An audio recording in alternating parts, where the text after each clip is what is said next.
Israel-Hamas war live updates. UN adopts resolution calling for an immediate humanitarian truce, IDF expanding their activity in Gaza. The Israeli army is increasing its air attacks in Gaza and its ground forces are expanding their activity in the Gaza Strip, according to a spokesman for the Israel Defense Forces. The news Friday came as a Palestinian data provider said internet service in the Gaza Strip has been cut off by Israeli bombardment. A spokesperson for IDF said Hamas is running part of its campaign from underneath the Al-Shifa hospital in central Gaza. The IDF shared more details of its recent strikes, saying ground troops, fighter jets and drones struck anti-tank missile launch sites, command centers and control centers.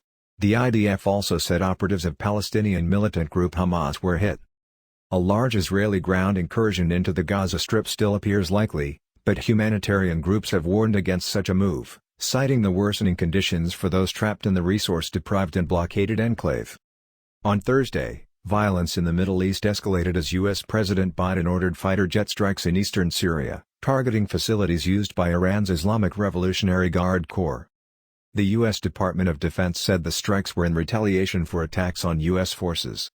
These narrowly tailored strikes in self-defense were intended solely to protect and defend U.S. personnel in Iraq and Syria, U.S. Defense Secretary Lloyd J. Austin said in a statement. The videos, which were aired for the first time outside of Israel, consist mostly of GoPro, cell phone and dashcam footage recorded by the attackers themselves. The atrocities and war crimes shown suggest that jihadism has evolved in chilling and perverse new ways. Hamas appears to have combined the tactics of the Islamic State militant group, the Taliban and other organizations by mounting large-scale attacks that included an estimated 2,000 fighters, mass hostage-taking, rape, beheadings and live streaming.